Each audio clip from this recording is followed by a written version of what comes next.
So I'm going to start by saying, let's start with definitions. I believe that most conflicts can be resolved through clear definitions. If you have clear enough definitions, you can usually agree. Sane, sensible people can usually agree on a lot more.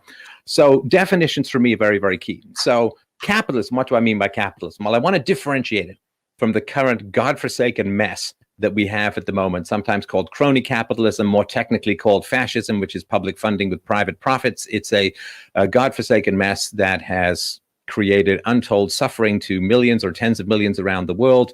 It's a debt-based system where the government controls the currency, the interest rates, the education, the healthcare, the old age pensions, you name it. And it is massively corrupt. And you've got people buying congressmen and congresswomen left, right, and center for preferential treatments for large companies at the expense of small companies and in particular workers. You have a truly nightmare scenario where people can hoover money up out of the corporate legal fictions called corporations. And then if the corporations go tits up, well, they get to walk away with all their millions and nobody can touch them through the corporate shield. The entire corporate system is set up to protect the ruling classes, both in terms of military and in terms of finance and in terms of political power. So I'm not talking about what we have going on in the world right now. What I'm talking about when I talk about capitalism is I'm talking about a system that has been dreamed of by human beings for thousands of years. And what I mean by that is a system which brings true and full legal and political equality to each and every human being. See, I'm of the opinion, and I think it's more than an opinion, I think most people accept this, that human beings cannot in any way, shape, or form handle power. Power is very bad for us. When I was a kid, we had to put coins in the heating device, and sometimes we had to put actual pennies in the fuse box because it was a huge fire hazard and so on. But human beings can't handle huge voltages of power, political power, any more than the pennies when I was a kid could handle electrical power. They regularly melted and sort of dripped out. Human beings get overwhelmed and blown out and corrupted by power, as the old saying goes. Power tends to corrupt. Absolute power tends to corrupt absolutely. So the whole question of human society, which is really, really important now that we're seeing the corruption of the FISA courts and the Patriot Act and the FBI and so on. And I know Ben has had his oppositions to the Patriot Act just as I have. See, reasonable people can find common ground. Human beings cannot handle political power. And the only way to solve the problem of political power is the same way that we solve the problem of slavery. Eliminate it. Eliminate it top to bottom, back to front, A to Z, 0 to infinity. You must eliminate the state in order for human beings to have any capacity for equality and security and continuity in the institutions of civilizations that we all rely on to survive. And in this, I actually meet Marx's dream at its end rather than at its beginning or at its middle, because Marx, of course, dreamt of and advocated for, though never really explicated how you were going to get there, a stateless society. The government is a monstrous, power-hungry, lusty, evil violation of the non-aggression principle, and we have inherited it just as humanity had inherited slavery from prior civilizations. We've inherited it, and it just seems to make sense. But just as the ending of slavery was the extension of self-ownership to all human beings, the ending of the state is the extension of the non-aggression principle to all human beings. Now, we know from things like physics, from things like biology and so on, that when you extend principles that are universal to their true level of universality and absolutism, you get incredibly wonderful power over the universe. If you hold the speed of light is constant, you gain the awesome power and terror of nuclear power.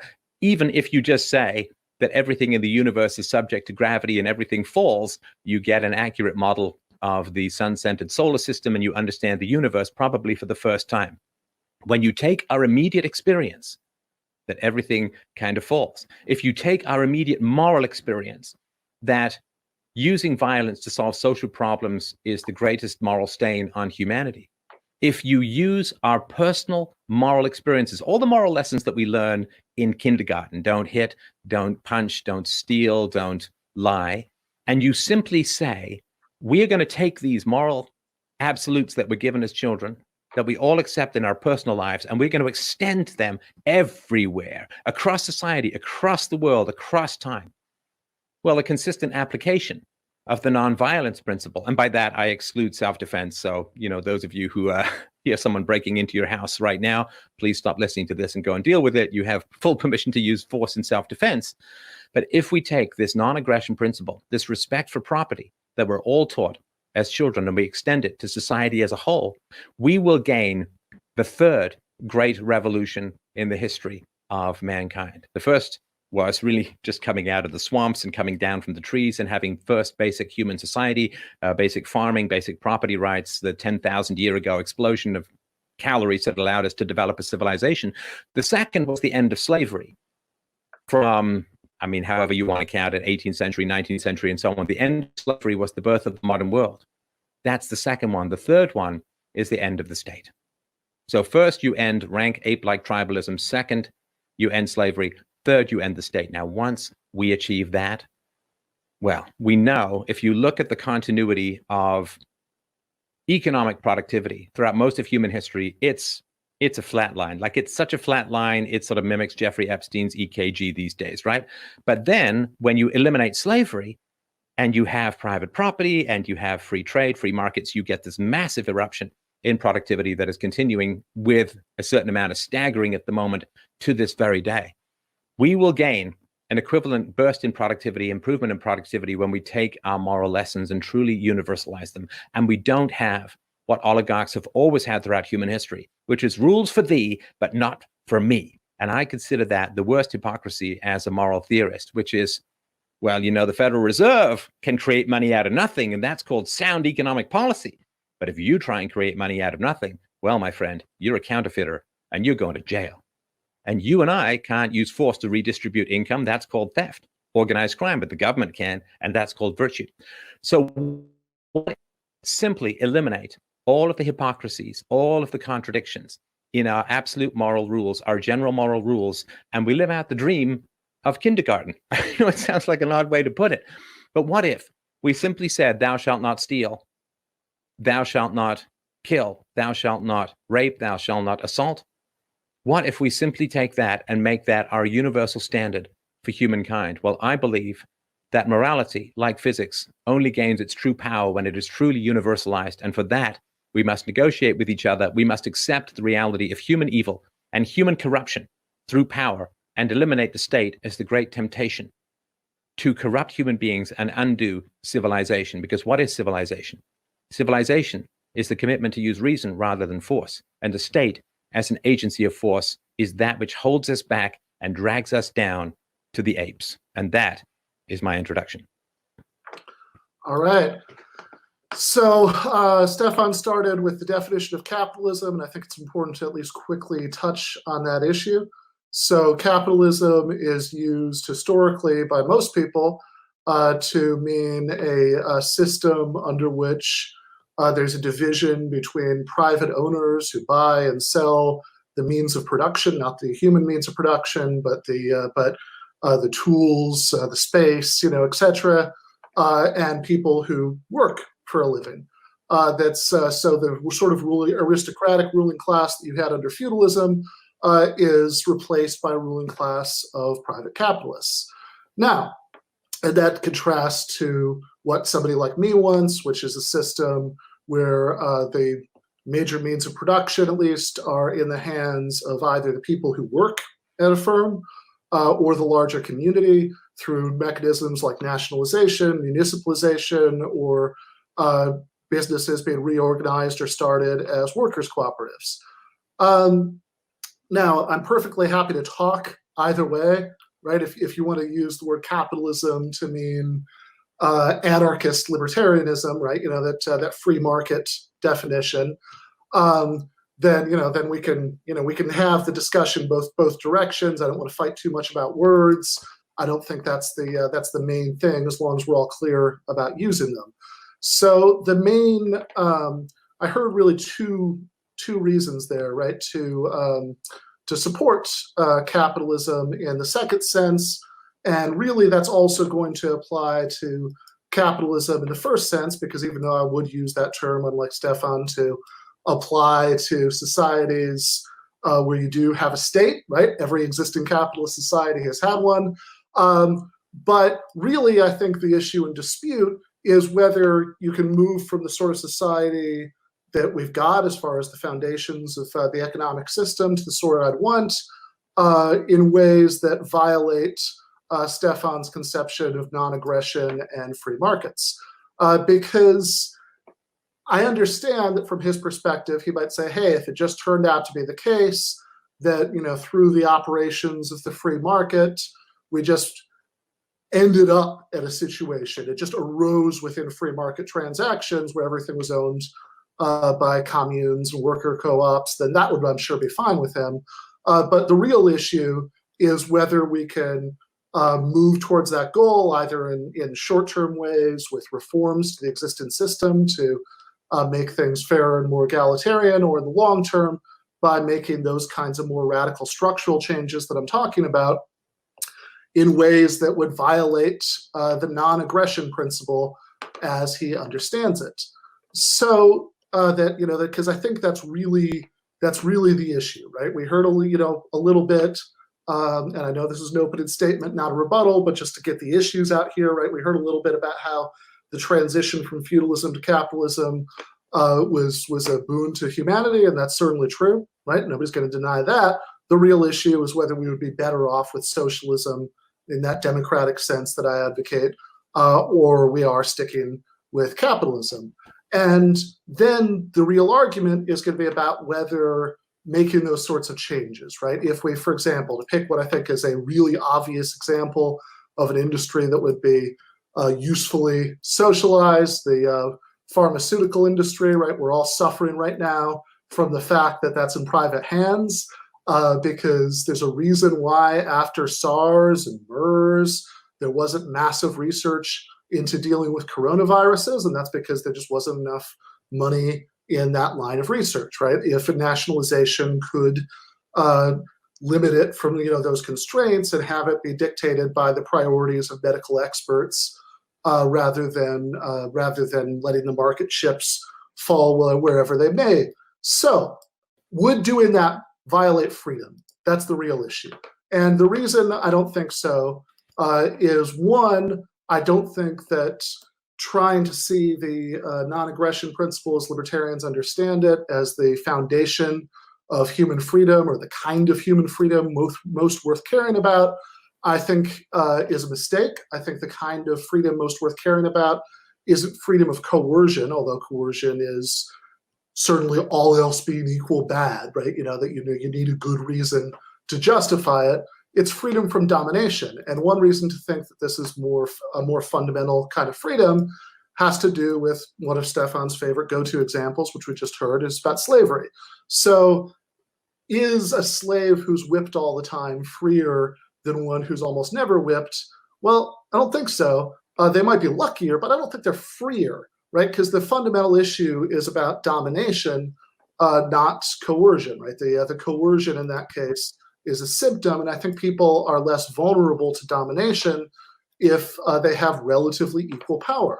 I absolutely agree that power corrupts, which is why you need various democratic institutions and constitutional constraints on what a government can do, even under socialism, absolutely.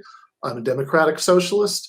It's also the case, of course, that purely economic power corrupts, and that without things, just thinking not even about the contrast between anarcho-capitalism and democratic socialism, but even between anarcho-capitalism and the status quo, if we didn't have things like workplace safety laws, sexual harassment laws, minimum wage laws, et cetera, then people are far more vulnerable to various forms of problematic domination by others. That a unrestricted free market is a situation in which people have their own little mini domains where they can treat the people under them in those domains like spiders trapped in a jar. And so our best bet for avoiding corruption of power isn't trusting in people to be good. It's having institutions that make it harder for people to abuse each other by giving them less power over each other, which I think includes democracy in the workplace. Okay, well, I'm going to just, we've spread a lot of information out over a wide area. I'm just going to pick out a couple of things. So, with regards to what, nationalizing the pharmaceutical industry, well, the pharmaceutical industry has been entirely corrupted by state power. So this is one of the things that's kind of typical from a leftist perspective is government power creates all of these distortions and problems and weird incentives and odd little n-dimensional profit pockets that then they say, aha, you see, the free market isn't working. We just have to take it over completely, which is, like beating a guy to death and saying, well, now we have to put him out of his misery because, he's not going to get any better. So with pharmaceuticals, what's happened? Well, of course, the government pays for a lot of pharmaceuticals, which means for a massive overprescription situation. The government enforces intellectual property laws. The government creates massive barriers to innovation in that it takes about $1 billion and 10 years to get a drug to market, which means that there's almost no incentive to go for smaller markets. The government, because 800 babies got deformed during the thalidomide scare, when this was a medicine that women took to deal with morning sickness in the 1960s, it produced birth defects. And as a result of that, the FDA was brought into power. Its power was extended to the point now where about 5 million Americans have been killed because the FDA has kept off the market drugs which are perfectly legal and safe in Europe and in other places. But of course, they have been corrupted by power. The pharmaceutical industry being paid by the state, being protected by the state, being fostered by the state, being regulated by the state. It's turned into a massive, monstrous, horrifying problem. So then saying, well, the solution, you see, is to nationalize it. It's like, well, no, it's already gone rancid from violations of the non-aggression principle, and therefore more violations of the non-aggression principle is simply going to make it worse. Now, when you bring up something like coronavirus, well, as a Marxist, of course, you're perfectly aware that China was founded as a communist country. Of course, it has killed tens and tens and tens of millions of its own citizens. And of course, it has helped facilitate the spread of coronavirus around the world. So the idea that we need communism to save us from the virus spread by communism is just another one of these brain-bending Mobius strip mind fracks that I don't even know how to point out other than to point it out. Now, as far as a slave beaten less is subject to less coercion, well, no, because slavery itself is a coercive institution. Slavery is a state program in that when slaves exist, they exist in a state of enslavement because the government is willing to enforce slave contracts and will go and round up slaves who escape and bring them back on the public purse. And in fact, I mean, one of the reasons why the average working class in the South in America hated slavery was A, because it drove down the wages and was really hard to compete, and B, because they were actually kind of forced to go on these slave patrols and they had to go and catch slaves, and it was just a horrible mess. Now, of course, it helped out the rich, it helped out the powerful, it helped out the elites, but it was destructive, of course, to the local population, particularly the working classes. So a slave who's beaten less, yeah, sure, they're lucky. It's like if you happen to get thrown into a Soviet gulag under Stalin and you get beaten less, the issue is that you're in a gulag, not how much you're beaten. It certainly matters to your quality of experience how much you're beaten, but it doesn't matter as to the moral nature of the situation. So with regards to what we need the government, you see, to handle things like minimum wage laws and health and safety laws and things like that, well, no, because it's called regulatory capture, right? So what happens is when the government gets a certain amount of power, which it always does, what happens is the existing corporations move in to exploit that power for their own benefit at the expense of others. You can see this in a micro example with the sugar industry, in that the sugar industry keeps these massive tariffs going on to keep sugar from, say, Jamaica or other places out of America so they can charge more for sugar. And what does that mean? Well, it means that sugar becomes so expensive that you get godforsaken Satan sweat like fructose, glucose being used, and sucralose and aspartame being used instead. And that's really, really bad for people's health. So it is just a giant mess. Minimum wage laws are there to cover up how absolutely shitty government schools are and how little they prepare people to be even remotely productive in a free market situation. In government schools, they'll teach you how to masturbate when you're 5 years old. They'll teach you about 57 genders, but they won't teach you how to raise money, how to start a business, how to compete, with the existing business structures that's out there. So of course, people graduate barely able to spell their own names because they've been chewed up and spit out with their brains hanging out between their asses. And then you say, well, you see, we have to have minimum wage laws because, well, people just aren't that productive. Same thing with health and safety laws. The way that you deal with health and safety is you make the owners of the corporations personally liable for deaths that occur through carelessness or lack of safety procedures in their business, so they lose their goddamn houses. Right now, you sue a corporation, the executives all get to walk free and keep all of their ill-gotten gains a lot of times with somebody whose executives couldn't lose their homes for bad behavior. As far as health and safety laws have gone, and I'll just end up with this point, what's happened? How safe are Americans? Well, what's happened is the health and safety laws have become so Byzantine and so complicated, which is partly the politicians, and it's also partly, of course, the fact that existing businesses who have big ass legal departments really want hyper complicated regulations because it's a barrier to entry for any small company that wants to compete with them. But what's happened is it's become so impossible to do business as a manufacturing concern in America that all of the manufacturing jobs have headed overseas. And what does that mean? Depression, anxiety, suicide, drug addiction, the splintering of families, to the point now where opioid addiction, which largely centers around the lower middle class that used to have jobs in manufacturing, now you've got an opioid addiction crisis in America that kills more Americans every year than died in the entire course of fighting communism in Vietnam. And so it really hasn't turned out to be very health and safety focused to drive all of the manufacturing overseas and now have not just America's goods that are dependent upon the benevolence of a pretty psychotic communist regime in China, but also basic medical care, basic medicines have now been outsourced to the very source of the coronavirus and the regime that helped spread it around the world in strict defiance of the regulations that they had signed. So yeah, regulations are just a way of covering up government incompetence and government bureaucracy and the government destruction of human capital. And so it's the old thing, more government is always offered as the solution to prior government screw-ups. All right. So I do like the comparison between somebody being beaten badly, and then you say, oh, he's been beaten so badly, we should just put him out of his misery. But I think what that would better apply to would be the argument that we just heard, that because regulatory capture is a problem, right? It's a problem that the sharp edges of regulation are blunted by the political influence of big business. Therefore, we should just put regulation out of its misery and go all the way to not having any of these regulations at all, hoping that people, perhaps victims of everything from pollution to unsafe workplaces, etc., will just win court battles with far wealthier parties in courts that, as I understand it, under anarcho-capitalism, both parties would have to agree to, about which I say good luck with that.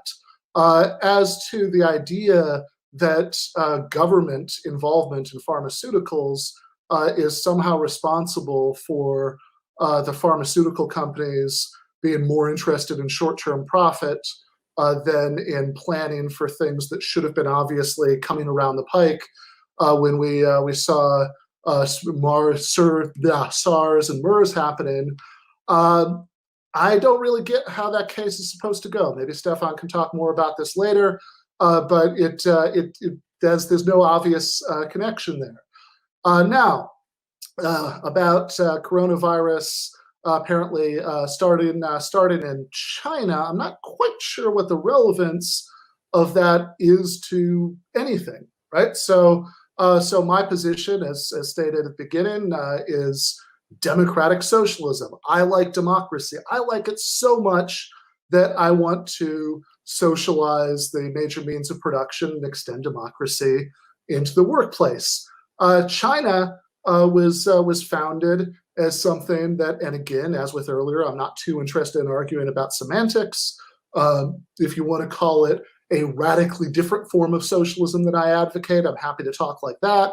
If you want to say it's not socialism at all, because socialism would be a classless society, and that's a society with a bureaucratic ruling class, I'm happy to talk that way. But certainly nothing that even the most casual observer could mistake for socialist democracy.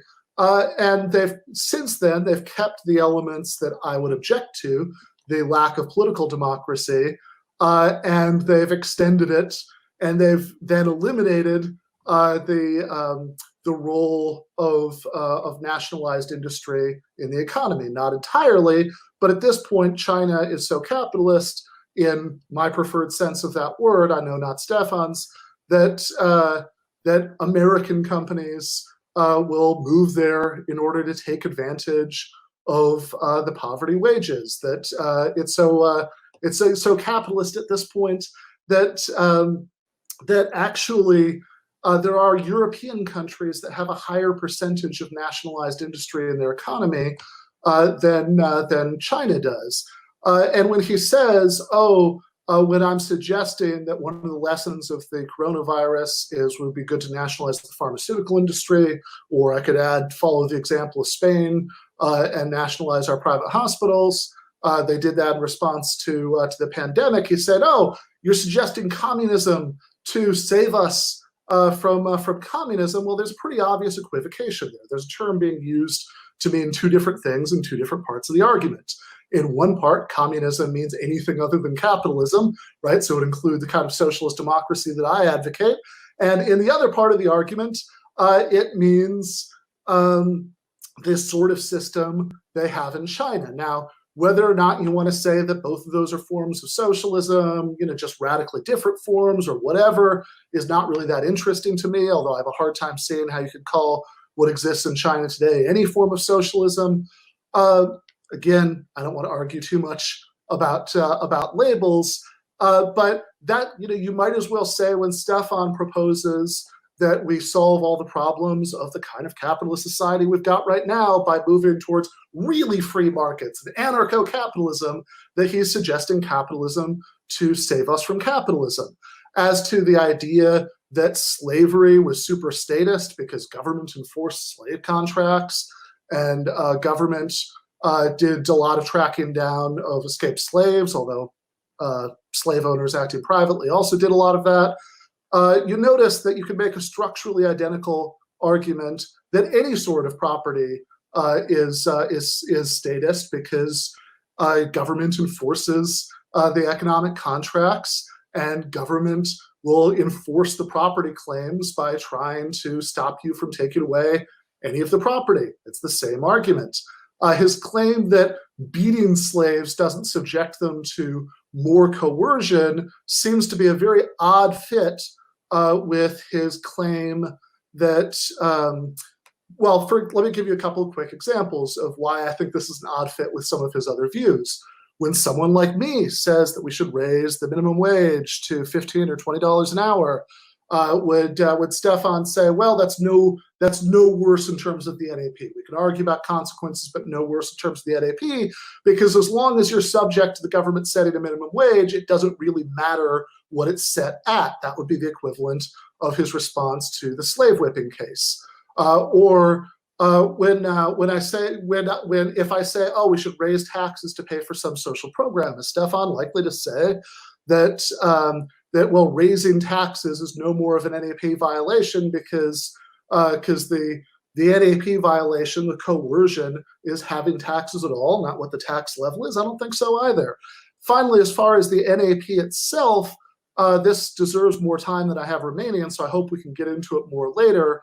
But I think that once you really start to dig in to what it really means to say that you can't initiate force, where force actually means two things. One is literal force against people. One is any sort of violation of property rights, even nonviolent ones. Well, the real question is, what property rights? What counts as legitimate property, which is ultimately going to reduce to the question of what's your conception of distributive justice. Any distribution of property has to be enforced. So I think ultimately, again, we can get into this later, but I think the NAP is going to be pretty uninformative as far as any kind of substantive, moral, or political conclusion. The NAP is going to be pretty uninformative. That's your syllogism. That's your rebuttal. Just ejecting a bunch of fog like a squid being grabbed by a scuba diver? Like, what does that mean? I don't even know how to parse that. Well, okay, I actually explained how to parse it, but I'm happy to explain it again. Please do, yeah. Oh, sure. So the NAP, right, says you can't initiate force against people and you can't violate their property rights. So the question is, what property rights are we talking about? Now, obviously, it can't just be that anything somebody happens to currently be in possession of, they have a right to stay in possession of. I know you know this, but just to spell it out really quickly for anybody who's curious about what I mean, one reason why no libertarian is really going to say that is if you start thinking about really simple examples. Stefan steals my television. He gives it to his friend Dave. I go over to Dave's house to recover it, right? I don't ask him, I just take it, right? I am taking something he is currently in possession of. No libertarian would say I'm violating the NAP. Why? Well, if you read people like Robert Nozick or Murray Rothbard, what they'll talk about a lot is entitlement, right? What property you're entitled to, not what you currently happen to possess.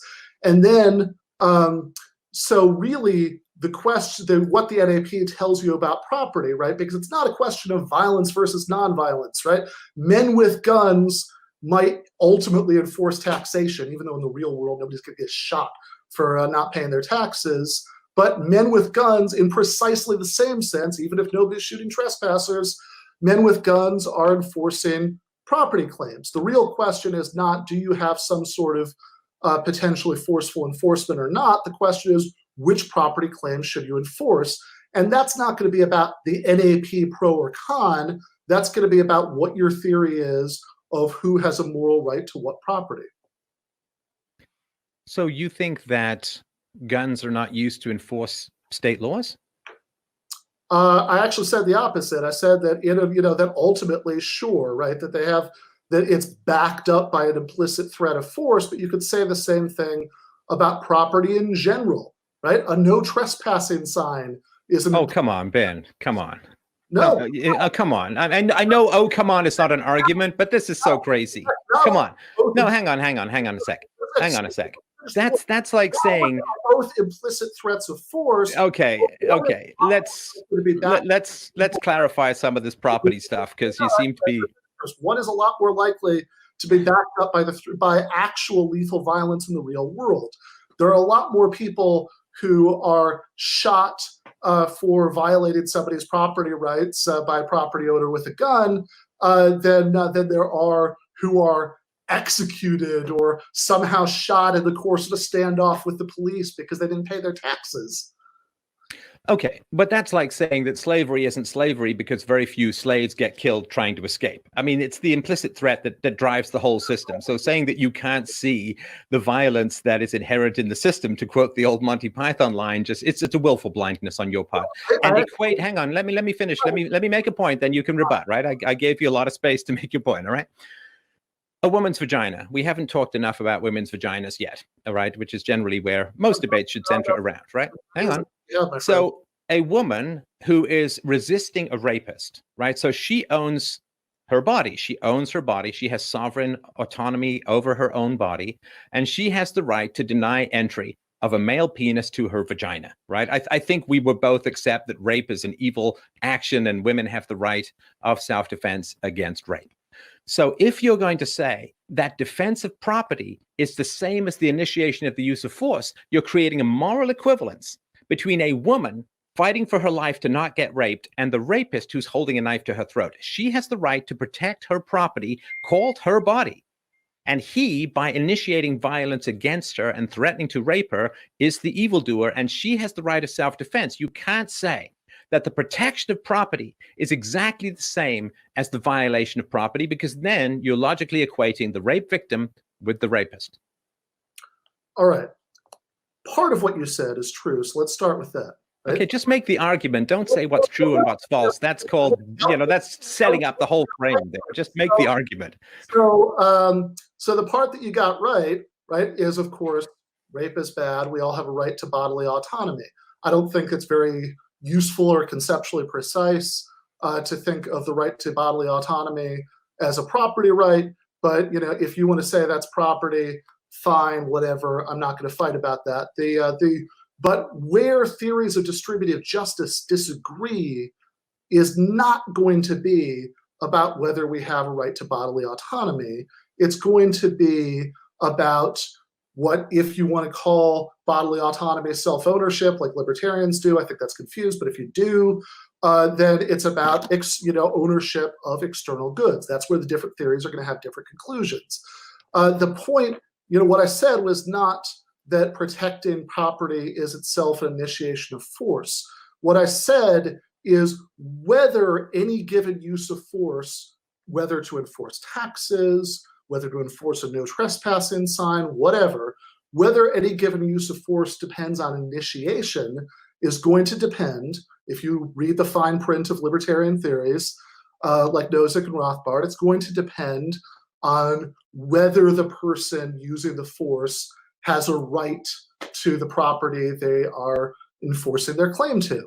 And whether, and that's where the action is. The NAP is a distraction, right? The real disagreement, the real debate is going to be about what property do we have a right to? What, under what circumstances does someone have a just right to some piece of external property? We all agree that we can, that we should control our bodies. The question is, which external possessions do people have a right to control? A lot of libertarians will say, well, as long as your possessions can be traced back by some chain of free market transactions, no force and fraud, to a just act of original transition, original acquisition, as Nozick's phrase, then you have a right to it. You ask, what counts as a just act of original acquisition? That gets a lot more complicated and a lot less obvious. No, but it's not that complicated. I mean, you have in your very book, Ben, which, by the way, you charge $20 for a 120-page book, but hey, whatever the market will bear, you have a statement of property rights right there in your book. You've got a copyright. You say no one is allowed to copy the book or to use anything other than a brief excerpt in a critical essay or a review and so on. So you have a very, very clear definition of property rights that you use in your book.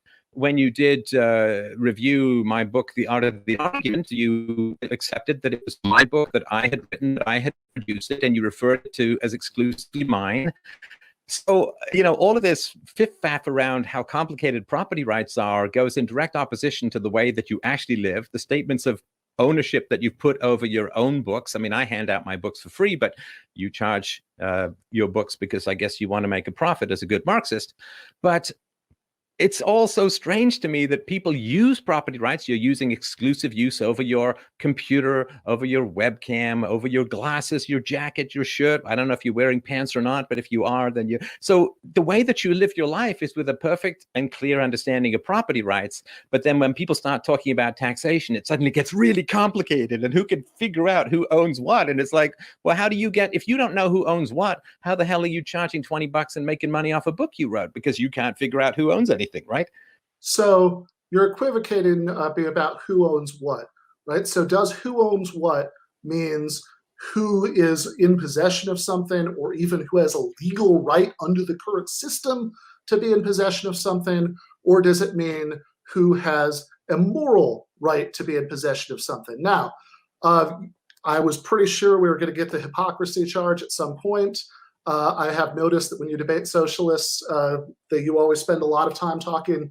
Okay, can you just make the argument? I'm sorry to interrupt, but all of this, our time is limited. Just make the argument, please. Stefan, I just let you talk for quite a long time, right? So because you always do this, it's worth pointing out a couple things about this. One, even if it were true, which it's not, that something about selling books or whatever is hypocritical, then this would be sublimely irrelevant to whether I'm right or wrong about any of the things that we're arguing about. If somebody's ideas are internally inconsistent, then that's relevant because it shows that they must be wrong about one half or the other. If somebody's ideas are actually inconsistent with their behavior, that might just show that that might just show personal weakness. Now, are my ideas actually inconsistent with my behavior? Well, no, not really, for a couple of reasons. First of all, you'll notice that nothing I have said advocates the abolition of all acts of buying and selling, that no one should ever buy or sell anything. In fact, I haven't even advocated the abolition of intellectual property, which you seem to sometimes. So if that's the, if that's the case, then if you sell anything, right, then if we're going to play that game, right, that you are charging anything for anything that you ever do, that's intellectual property, that might be hypocritical. But secondly, in order to be hypocritical, I would have to be doing something that I advocate that others don't do. And of course, as a leftist, as a socialist, I am not advocating that we try to bring about social change through individuals changing their individual behavior. I advocate institutional and structural solutions. So if a libertarian or conservative who thinks that the solution to people who can't get life-saving operations unless they can afford it is private charity, and you don't give money to private charity, that might be hypocritical. It's certainly not hypocritical for a socialist not to. It might be hypocritical for a socialist to evade paying taxes to pay for national health care. But also because I know that you're very fond of doing this, it's probably going to come up at some point of asking people if they've ever run a business, which always strikes me as kind of funny because you criticize government bureaucrats, even though you presumably... Well, no, hang on. Let me debate for myself. Don't debate on my behalf, Ben. I mean, let me debate and ask the questions myself. I mean, then I might as well just go and take a shit and come back later, right? So just debate for you. A publishing company charges for the book, right? That the author makes a contract with the publishing company for how much they're going to pay him. No, but you can give the book away for free. What they pay for the books is an entirely separate subject. Okay, all right. Okay, so here's the thing, right? So this is from 2011, right? Taxpayer subsidies that cover the operating costs of most colleges and universities ranges from about $8,000 to more than $100,000 for each bachelor's degree awarded. Most public institutions averaging more than $60,000 per degree. So you have a PhD, which is probably about 9 years worth of this. So you've taken about $100,000 at a bare minimum from the working class. Now, they don't get to choose that, right? Because they have to pay the taxes that go towards your education, right?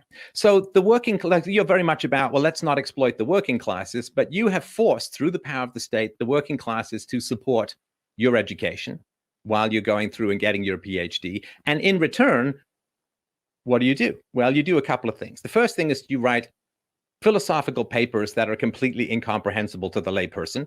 So that seems like not a very good return and care for the actual working classes that have been forced to subsidize your education. And the second thing you do after taking at least $100,000 through force from the working classes is you charge $20. You don't even give them the book for free. And you could ask for donations and so on. So this idea, well, I'm helpless as to how I charge for my book, that's nonsense. I hand out my books for free. Because I did take money from the working classes, although I come from the working class, that's neither here nor there.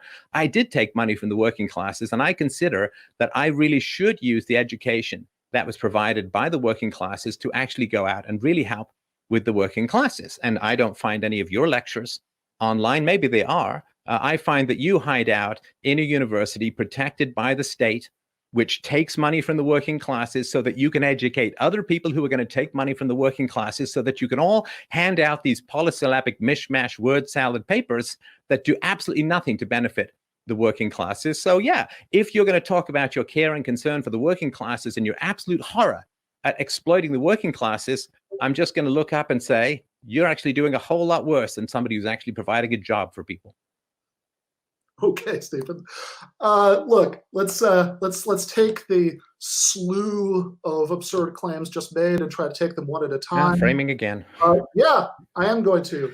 You've done quite a bit of framing yourself. So let's talk about this. First of all, if you can't find my lectures online, you're not looking very hard because there are dozens. There's look at the Zero Books YouTube channel. No. Your university lectures, not stuff you've done in podcasts. My university lectures. Well, these days those are online too. But look, I have. Your university lectures are not online. Is that right? Well, I have actually put some YouTube lectures online. I also prefer class discussion rather than me just lecturing at people all the time. But also, what any of this has to do with anything is beyond me. It's obviously irrelevant to whether I'm right or wrong about any of the issues that we're talking about for reasons that have already been explained, but just to dispense with a lot of the false things that you just said. I did not, say, oh, it's not true, I don't control the price of the book because I could give it away for free. First of all, I give away a tremendous amount of writing for free. If you did any kind of Google search, you know that. Secondly, I've sent many people who've told me they couldn't afford it free PDFs of the book. I know my editor and publisher have done the same thing. Third, it's not hypocritical to take, and however indirect and horrible a system that it might be, money for education, because I don't object to taxation to pay for education. In fact, I do exactly the opposite. I want a whole lot more of it. I support Bernie Sanders' proposal to do what's worked well elsewhere and have taxpayer-funded free public education. It's one of the public goods that I think should be supported by taxation. Now, I know you don't want any public goods to be supported by taxation, yet I'm not going to accuse you of being a hypocrite for driving on roads built with taxation or walking on sidewalks built with taxation, or even the fact, I believe you're in Toronto, last I knew, that I'm pretty sure that if you got COVID-19 tomorrow, you would be fast on your way to a hospital where your medical care would be paid for by taxation. Maybe you would insist on principle on waiting until you got to the United States first, but I kind of doubt it. And none of this is relevant. Now, we've got less than 15 minutes remaining. What I would strongly suggest is instead— Well, no, I'd like to respond to at least the healthcare part. About hypocrisy that have nothing to do with the subject, that we actually talk about substantive issues, like, for example, the obvious contradiction between your professed libertarianism and the kinds of arguments that you use for immigration restrictions. Well, we did immigration last time. It would be kind of boring to retread it. So with regards to something like healthcare or using the roads or using the sidewalks and so on, look, come on. Ben, you understand that if somebody is imprisoned, you don't blame them for eating prison food. Like if someone is unjustly imprisoned, you don't blame them for going to the prison doctor when they're sick. When coercion has removed free choice from the marketplace, you do have to make do with what you've got. And by the by, the fucking Canadian healthcare system almost killed me by misdiagnosing me for a year and allowing a lump that was not cancerous to develop into cancer, at which point I had to fly to the United States for life-saving surgery that was going to be delayed by another couple of months up here in Canada. So, I'm sorry for being a little pissed off here, but when people talk to me about how hypocritical it is for me to try and use the Canadian healthcare system when it is specifically denied to me to use a voluntary market healthcare system without flying to the States, pisses me off a little bit. So don't blame me for the fact that the government is not allowing me to have a private free market healthcare solutions or roads or anything like that. We all have to make do with the system that we're in. But where there are alternatives, where there are options, you should avail yourself. And I have to go to a doctor in Canada. I'm not allowed to have a private doctor. You don't have to charge $20 for a 100-page book when you've already been paid by the working classes for your education, and you should give something back. Well, first of all, I give back for free all the time. Secondly, I think that if you look at the results of Canadian versus U.S. healthcare, they speak for themselves. There's a reason that life expectancy is higher and infant mortality is lower in Canada versus the United States. The idea that a misdiagnosis is the result of who pays the bills for the healthcare system rather than a doctor making a mistake seems obvious. Well, not just one. Not just one. Okay. Several doctors making a mistake. Doctors make mistakes in every healthcare system. The question is which system overall delivers better results and causes more satisfaction. And I think it's pretty self-evident that there's a reason that in Canada, even the Conservative Party doesn't run on a platform of let's abolish Canadian Medicare, because they know they'd never win another election. That's an argument from popularity. Hang on, that's an argument from popularity, which you specifically dismiss in your book. From popularity, the argument from popularity, that ad populum fallacy, is what you commit when the fact that the majority thinks something is irrelevant to whether or not it's true. The argument that I'm making is the majority opinion on this in Canada is a pretty good sign that most people are satisfied with the system. We want that kind of satisfaction of the population is one of the goals of a healthcare system. And I know you said you did immigration last time. There's, if it's at all possible at any point in the next 10 minutes, there's a question I would really like to ask you about immigration, but it's your call whether we talk about that or not. Okay, so the fact that Canadians like their healthcare system, you do understand that Canadians are subject to barrages of propaganda from government schools, from government paid for and owned broadcast networks. Now, most Canadian media outlets get $140,000 a week from the Liberal government. So the idea that Canadians have access to any kind of information that is objective or factual or moral about their healthcare system is one thing. The other thing, of course, which you're very well aware of, I'm sure, is that all of the Western governments are heavily indebted. And this, to me, is a big issue that's kind of cast over when people say, oh, well, this is wonderful system, and we've got this great healthcare, and we've got this. But the reality is that every human life on this planet, Ben, is sustained by $30,000 in debt.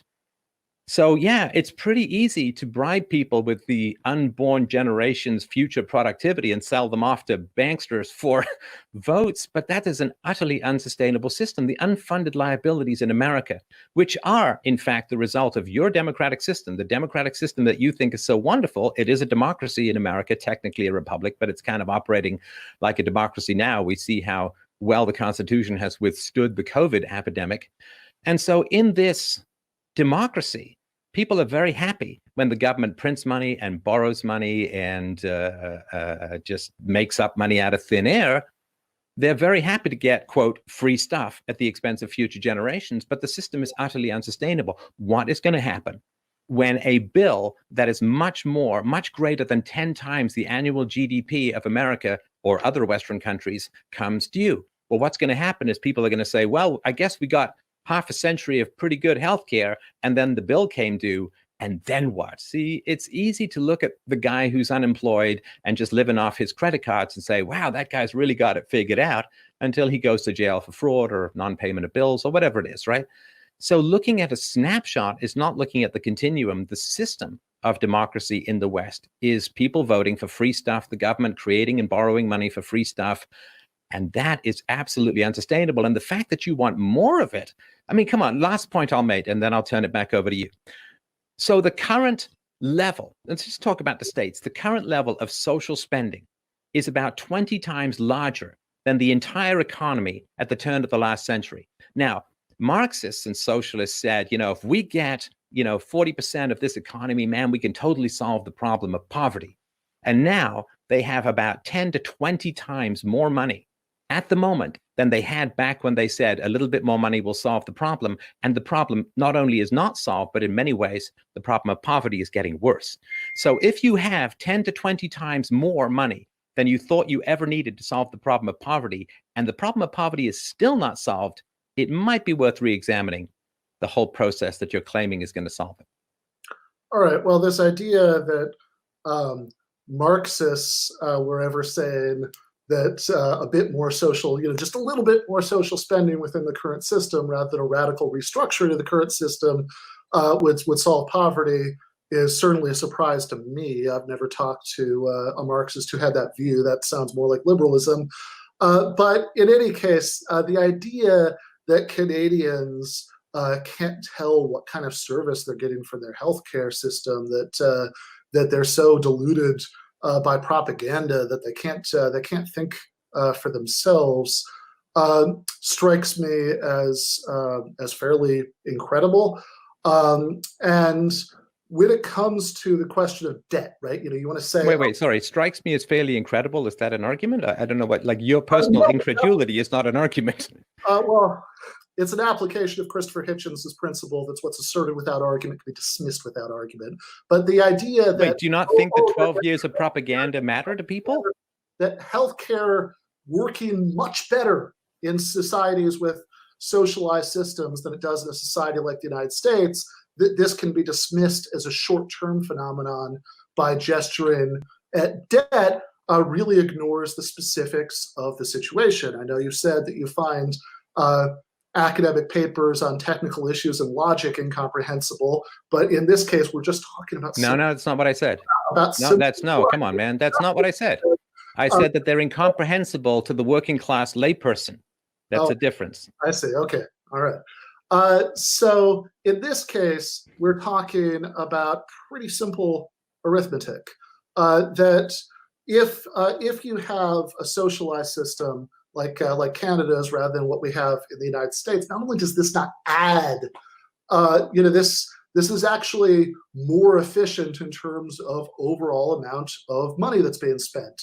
That if you raise taxes to pay for it, it's still the case that because you have one big health insurance system rather than a bunch of competing ones that all have their own overhead, and these profit seekers taking a big cut, it's a much more efficient way to pay for it.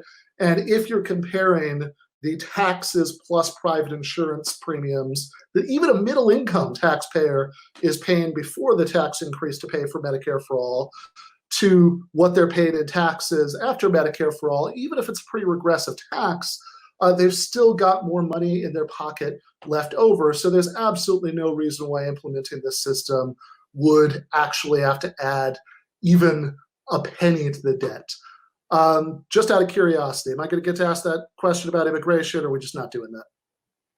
I mean, I've done immigration so many times, it's not particular of interest to me, but let's, if you wanted to bring up another topic, otherwise we can continue on the healthcare issue. All right. So here's another topic. I watched a video that you did about the non-aggression principle, which we were talking about earlier. And you made some really interesting claims in that video that I was hoping to ask you about, because you addressed Ben Burgis asks Stefan Molyneux about his throat cancer. Right? That's the universally preferable behavior, and the article that you were responding to made an objection to this, which is a classic objection to Kantian ethics. What about the murderer at the door who wants to know where someone is so they can go kill them, right? Surely you can lie to them, but lying is wrong, right? So is lying really universally wrong? And there are no exceptions. And what I found interesting was earlier in the video, you'd said quite reasonably that defense of property rights has to be proportional. You can't shoot someone just for trespassing.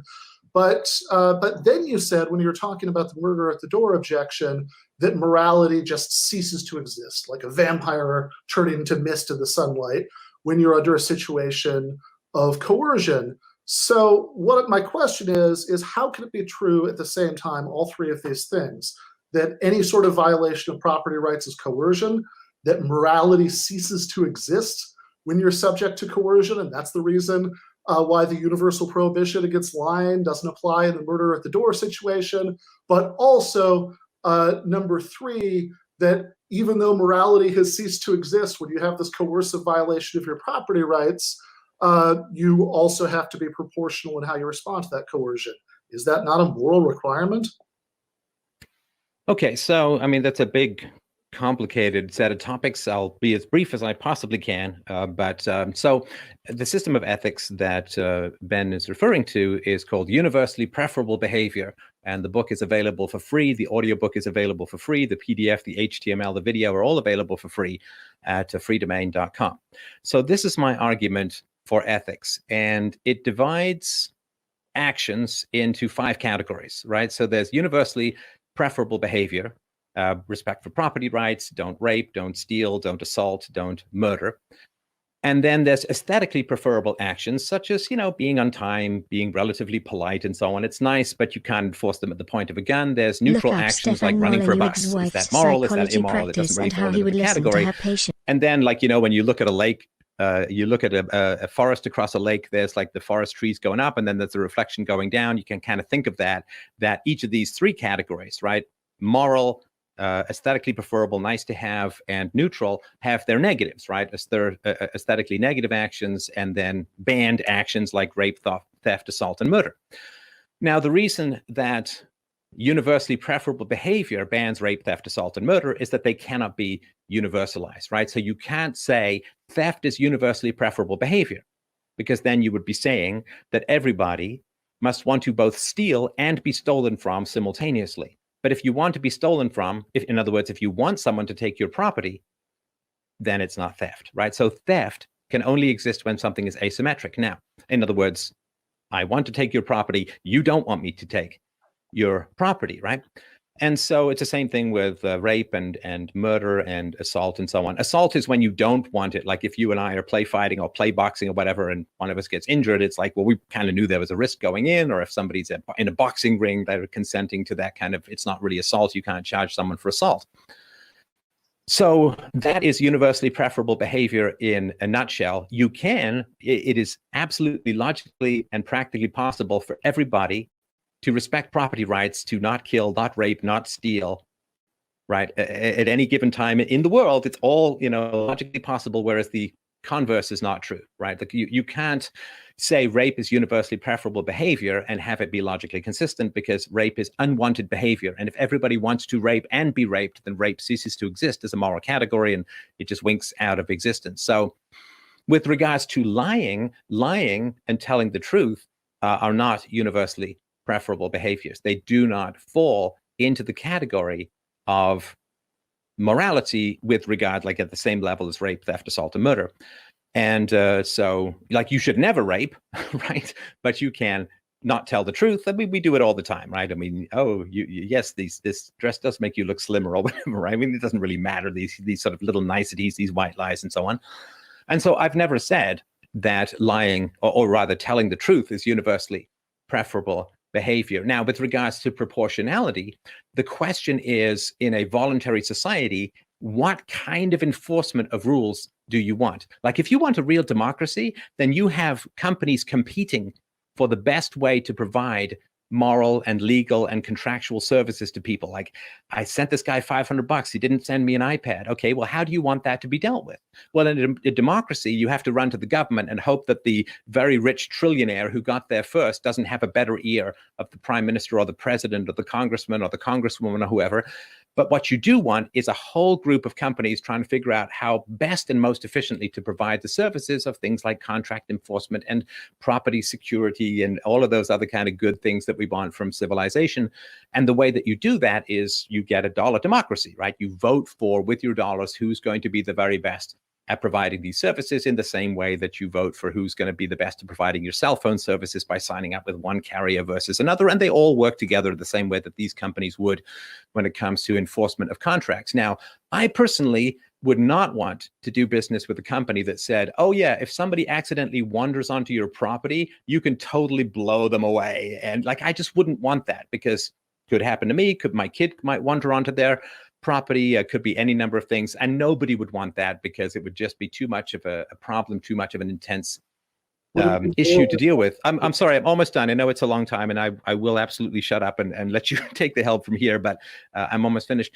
So violence is very expensive and very risky and very dangerous in society. Like, I mean, I had a friend of mine served on a jury duty, and what happened was there was a guy in a bar, and he got into some stupid argument with a guy about who was the best boxer, and he just pushed the guy. Right. And then the guy slipped on some beer suds, fell backwards, hit his head on the edge of the bar, and ended up in a coma. And it was just, God, like these little things, like little bits of violence can cause massive lifelong problems for people. You know, there's that story of the photographer Marlon Brando, the actor, punched him. The guy had to spend 5 years in dental offices trying to get his jaw and his teeth fixed. I mean, it can be, so you want to have a society where violence is kept to an absolute, complete and total minimum. So if somebody doesn't pay for something that they have bought from you, you don't want people going over there with guns. What you do want is some sort of economic or social consequence, like on eBay. If you don't ship stuff, you get a bad rating and it's bad for your business. You want to explore all of the conceivable nonviolent solutions that you can find. And the only way you can do that is not through the state, which is just one big giant gun pointed at society that's generally in control of the rich and powerful. You want to do that through a series of competing agencies that can all figure out the best, cheapest, most peaceful, and most efficient way to resolve social conflicts, which are inevitably going to happen. So with regards to lying, Yeah, you can lie, you can tell the truth. It's a little different if you're kind of under oath or whatever that would be the equivalent of in a free society, or if you've signed a contract, which is sort of a more serious promise, then yeah, I'll get round to it, honey, I'll fix that fence in the backyard one day soon, or fix it tomorrow, you don't get round to it. And so when someone has a gun pointed to their head, morality is not part of the equation, because if you're going to bring morality into the situation where someone has a gun to their head, the first person you need to focus on is not the person on the receiving end of the gun, but the person actually holding the gun, because they're the person who has stripped free will and produced a option to the person at the receiving end of the gun. So if we're going to focus on a violent situation, someone's got a gun to their head, the person we focus on is the person pointing the gun, not the person desperately trying to find some way to survive the encounter. All right, sorry for that long speech. It was a big topic, and I'm all ears now. All right, we might focus on the person pointing the gun, but does the person who the gun is being pointed at have a moral obligation to be proportional in their response? I'm not sure what you mean by proportional in their response to what. Okay, so your claim in the video was that that morality just does not apply when somebody is subject to coercion. And what I was originally trying to figure out, right? I mean, I understand you've said that actually your view is that the prohibition against lying is not universal, fine, but you said that that when somebody is being coerced, right, morality just doesn't apply to that situation. It ceases to exist. Well, for the victim. For the victim, yeah. Right? So, if I'm trying to figure out how this applies to the idea, if this is your idea, that it's not just inadvisable, but actually morally wrong to shoot someone just for trespassing. And because if morality doesn't apply to that to the situation of the victim of coercion, and any kind of violation of property rights is coercion, then it would seem to follow that morality does not apply to the property owner whose property is being trespassed on. I'm so sorry. I apologize. I lost the thread of that, and I'm sorry. Not your fault at all, but if you could run past that again, I'd appreciate it. No problem. So if you think that any kind of violation of property rights is coercion, and if you think that when somebody is under coercion, morality does not apply to the person being coerced, then do you have a moral reason, not just a pragmatic one, like, oh, maybe people won't want to do business with me, but are you doing something immoral if you shoot someone just for trespassing? Because it would seem to follow from the first two claims that you are not. Okay, so I mean, the question with morality is, and the question of proportionality would be something like this. So if somebody is running at you with a chainsaw saying, I'm going to cut your head off, well, you are in imminent physical danger. And this is why in just about every common law system of self-defense, somebody who is aggressing against you and is about to do something that could kill you or cause grievous bodily harm, that you're perfectly within your rights to kill that person in order to eliminate the threat, right? And to restore the continuity of your life to its prior trajectory, so to speak, right? Then you're walking down the street and you've got every reason to believe you're going to make it to the end of the street without having a heart attack or having a piano fall on your head, Looney Tunes style. Somebody comes at you with a chainsaw, then you have to protect your life because you're in imminent danger of grievous bodily harm or death, right? Now, somebody who steps on your property, they're not about to kill you, right? I mean, they're not about to kill you. They're not doing any particular harm. And so how do you gain restitution, or how do you restore yourself to your prior situation? Well, what you do is you say, hey, do you mind moving off my property? Or, you know, if you're some cantankerous old character, get off my lawn, kids, or something like that, right? So it's about restoring yourself to your original state, right? So nobody's done any particular grievous bodily harm or is about to kill you just by wandering onto your property. And you may not even care that much, you know, like when I was a kid, we would, you know, go through people's backyards. They didn't care. It was fine and all that kind of stuff, right? So it's a question of how much harm is being done to you by the action. Guy with a chainsaw, guy walking across your lawn. Now, if you have enough people walking across your lawn, then maybe you get one of those little, I don't know, bald patches of grass, and you find that aesthetically unappealing or whatever. So you can ask people to go around. You can put up a sign. You can put up a fence. There's things that you can do to restore the glory of your lawn to its lush green emerald state or whatever. But it really is a matter of the proportionality of the harm that is being done to you and what you have to do to restore yourself, your property to its prior unharmed situation. While you obviously, the guy with the chainsaw can do significant harm, so you can use significant violence, even to the point of lethality, to protect yourself, whereas somebody walking across your grass is doing very little harm, and therefore excess proportionality would be unjust. Okay, so violating proportionality would be morally wrong. I'm sorry? So a more than proportional response would be morally wrong, even though you're the victim of coercion. Even though you're the victim of, sorry, you just cut out there. Even though you're the victim of coercion? Yeah. Well, sure. A disproportionate response is then you really become the aggressor, because you're harming the person far more than they're harming you through their actions. All right. So that does sound like morality doesn't disappear just because you're under coercion. But no, the example I gave was somebody with a gun to their head, not somebody whose lawn is being walked across. I mean, you can extend it to that if you want, but that's not the argument I was making. Okay, well, the claim that you made, the exact words were, because you're subject to coercion, then morality disappears. If what you mean is you're subject to the threat of lethal, you're subject to like the imminent threat of lethal violence, morality disappears. That strikes me as a different claim. I also hang on a sec. Sorry, let me clarify that. So, if like we all understand that if I kidnap you and make you rob a bank, who's morally responsible? Like I have a gun to your head and I say, or I go in, and I make you rob a bank. Are you morally responsible for my forcing you to do something? No, but I don't think you have to say that morality ceases to exist when somebody's under coercion to say that somebody isn't morally responsible because the only reason they did something is they were under coercion. But you're not morally responsible for what I force you to do at gunpoint, right? Yes, if the only reason you did it was because of okay. Well, okay. You're not robbing a bank unless I force you to. Now I'm forcing you to rob a bank. I'm the one who goes to jail, and people say, "Gosh, Ben, that was a terrible situation. I hope you're okay.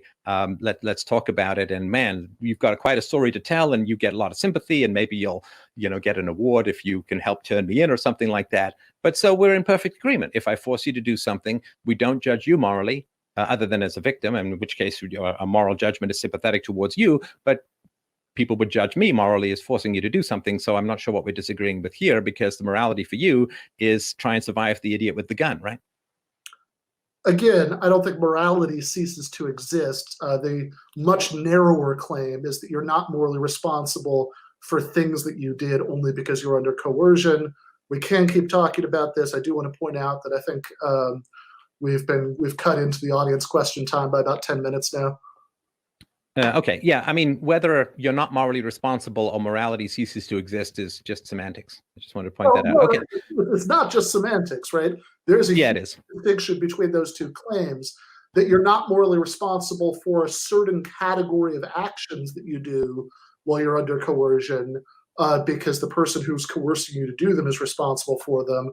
And that nothing you do under, in response to that coercion could be morally objectionable, which is certainly at least what it sounds like you're saying when you say that. Yeah, well, sounds like is a cheap way of saying that you're just going to strawman me. All right, so let's go. Hang on, let's go on to the questions here. Let's go on. So if you want to have questions for Ben or for myself, and I really do appreciate this conversation. It's been very enjoyable for me. And I know I say that sounds very enjoyable, but it really has been very enjoyable. So if you do have questions, you can post them up on, we're broadcasting to a whole bunch of different places here. And you know what? I just wanted to point out, by the by, 1st of May, right? It's Friday. It's Friday night. People could be out here doing a whole bunch of things, but we got like north of 2,000 people watching a debate on moral philosophy and free markets and the just organization of society. I just want to blow a massive kiss to you guys out there. This is a beautiful thing to see. And I really, really do appreciate everybody's attention. I've been getting lots of messages all day. Can't wait. And I really, really do appreciate it. We're on lockdown, dude. That's right. So that you're not responsible for coming to to watch our show because you see you're on lockdown. That's very funny. That's very funny. Good job. All right. No, it's true. It's true. Here? What the fuck? I'm just waiting. I've been silent for so long. With their questions and not insulting my appearance, which, you know, is natural and understandable. All right. Sorry, that's not what I wanted to show. I'll hide these things again. Not everybody could have my Adonis-like appearance, Stefan. Yeah, that's true. I appreciate a man who combs his hair with an aardvark. That's very impressive. Better than TikTok. All right. Stefan blows his audience a kiss. Stefan is an e-girl, confirmed. Do not make me take off my top. Actually, if I am, maybe Ben will too. And we'll flex. We'll flex. All right. What do we got here?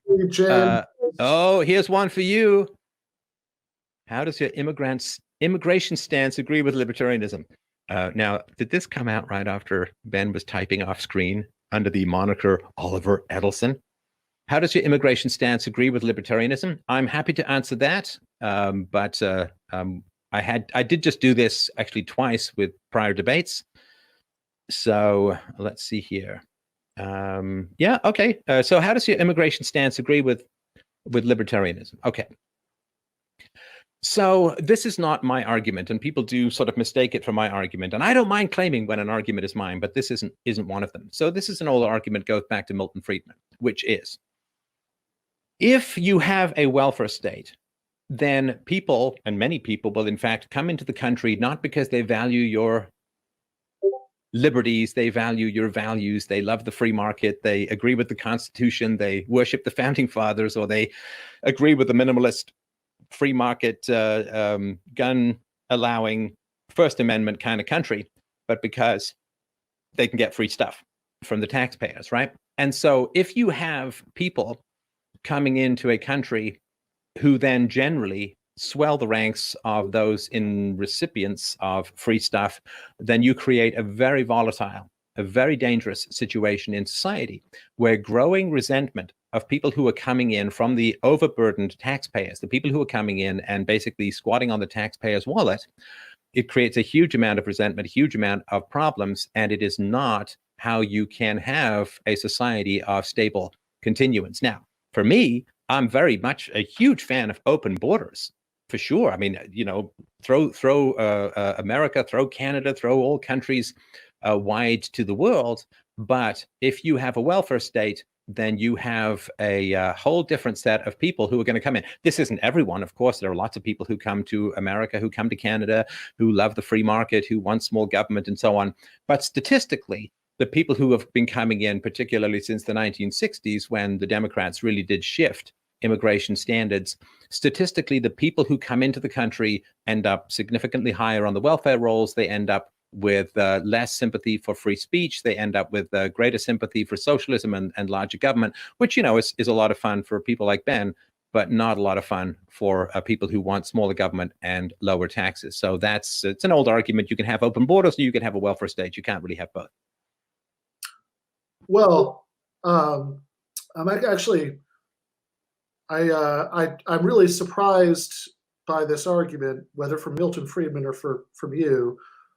Because, you know, when libertarians, even minarchist libertarians, never mind anarcho-capitalists, you know, go on and on about the worst things that states have done, right? I would think, for example, about like Stalin deporting entire nationalities to Siberia, and it seems to me that you could make a structurally identical argument to the one we just heard for doing that, as long as the ethnicity being deported from the country by state force rather than being kept out of the country by state force was one that was statistically more likely to vote for left-wing politicians, or more likely, not every individual, he just said, right, but that the group, right, is more likely to either use social services, ultimately, over the course of a long time,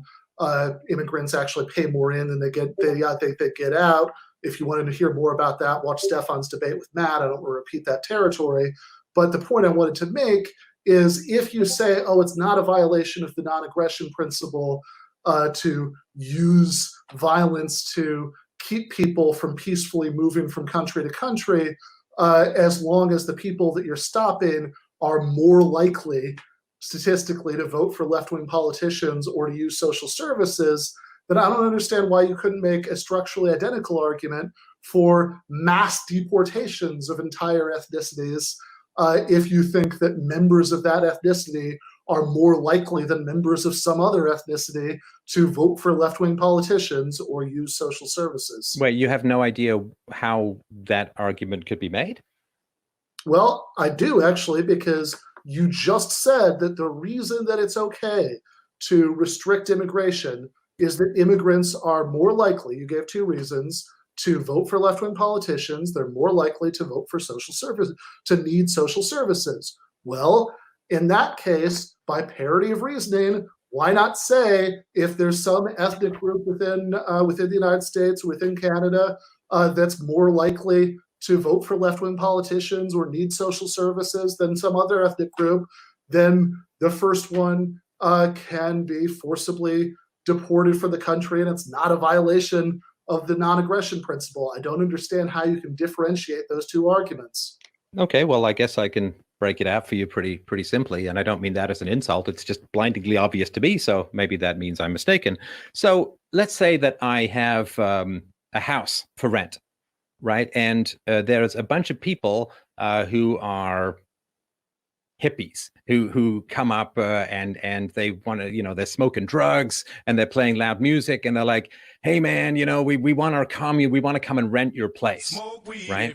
Now, do I have the right to say, no, you can't rent my place? I just choose not to rent to people who kind of look like they're going to wreck the place or cause a lot of trouble with the neighbors or have the cops come by or whatever it is. In the same way that if some couple comes up and they're screaming at each other and they're about to hit each other and they're like, hey man, I really want to rent your place. It's like, I don't really want to rent my place to some hell-fighting couple who's going to be beating up each other, screaming at the top of their lungs and having the police come by. So, that's not a violation. I'm not initiating force by not letting those people into my property, right? I mean, clearly they have already a place to live, right? And other people have their own countries that they're already living in and so on.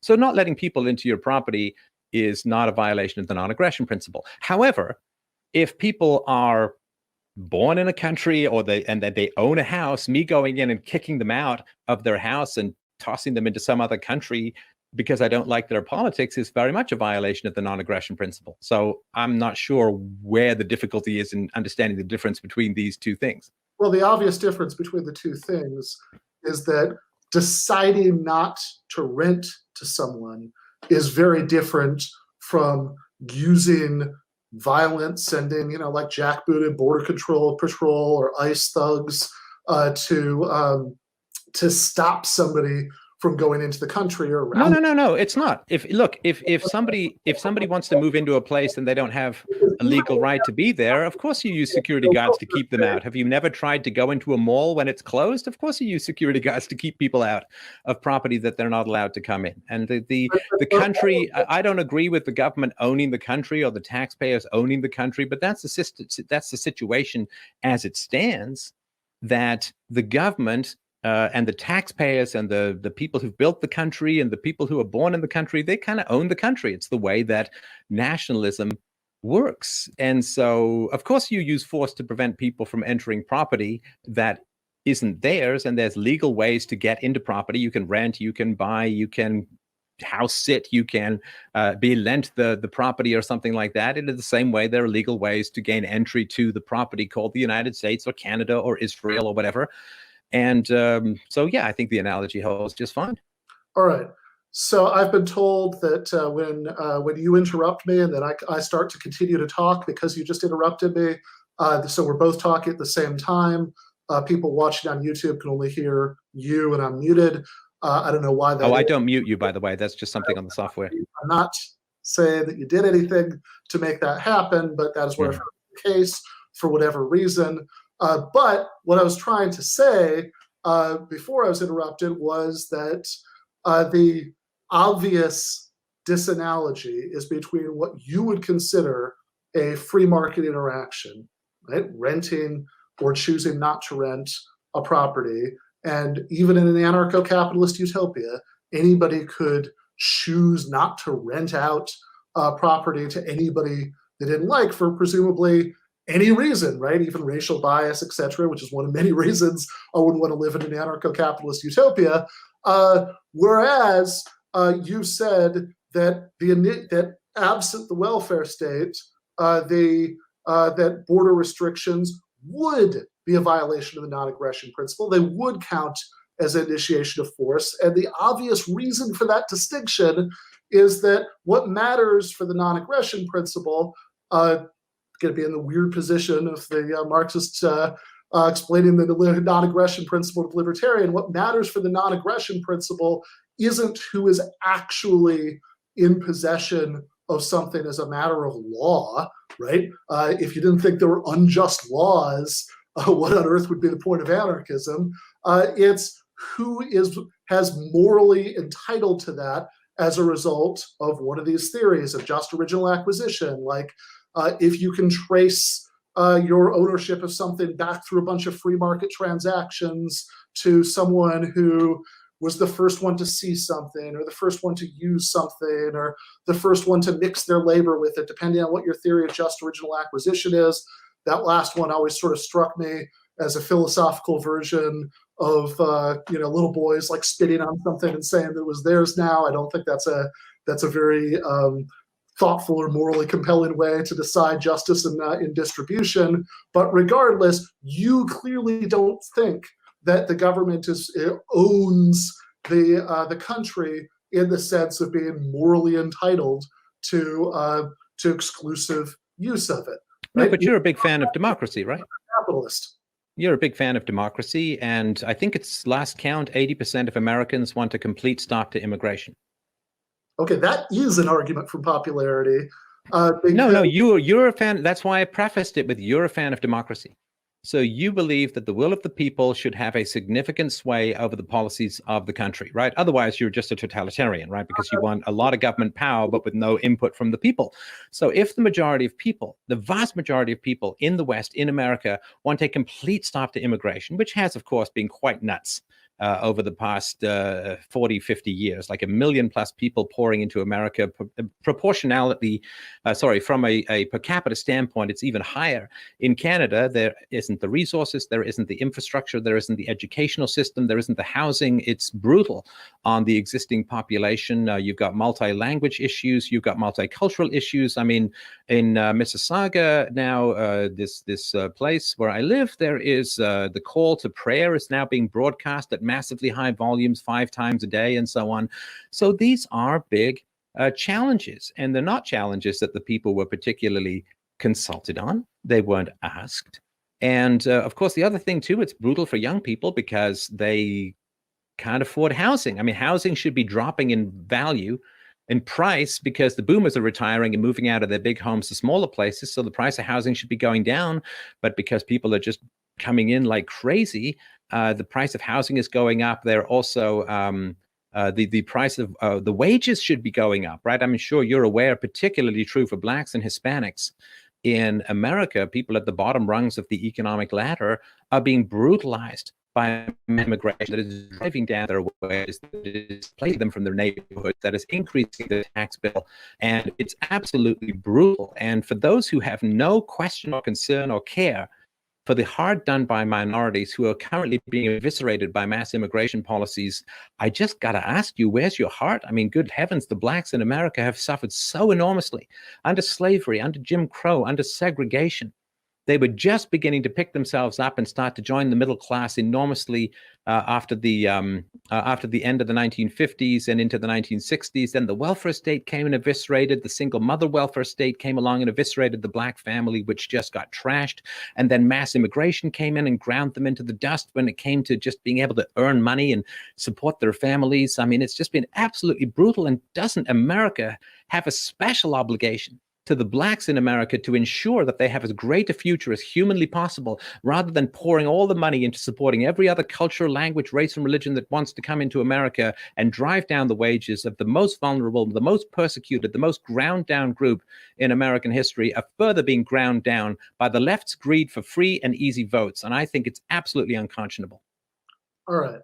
So to finish up the answer that I'd started on the democracy question, saying the reason that it really is the ad populum fallacy to say that how many people support immigration restrictions is relevant here is because the question in dispute is not should there be a military coup so that, like, to make sure that, you know, nobody can enact any laws restricting immigration through the democratic system. The question is, what should the what immigration laws should people want, right? What would be moral for them to want?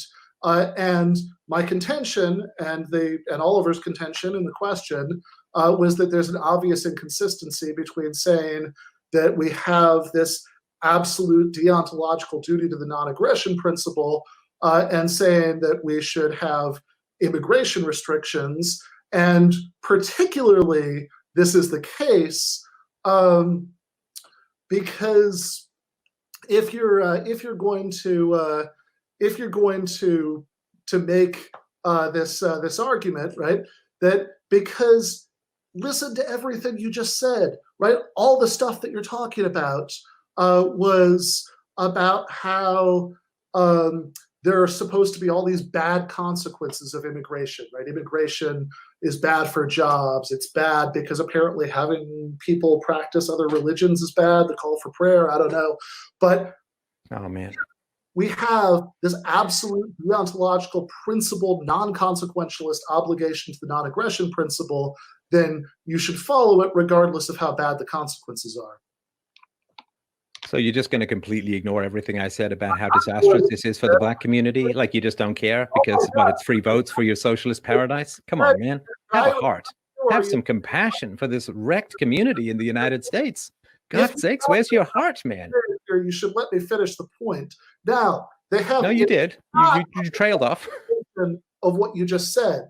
It's not a misrepresentation of what you said. It's an explanation of why what you just said was not relevant to resolving the obvious contradiction between your professed deontological libertarianism and your willingness to support violent enforcement of restrictions of who can move peacefully from country to country, your willingness to support violations of free market principles when it comes to stuff like, hey, employer X wants to give immigrant Y, who's currently in Mexico, a job.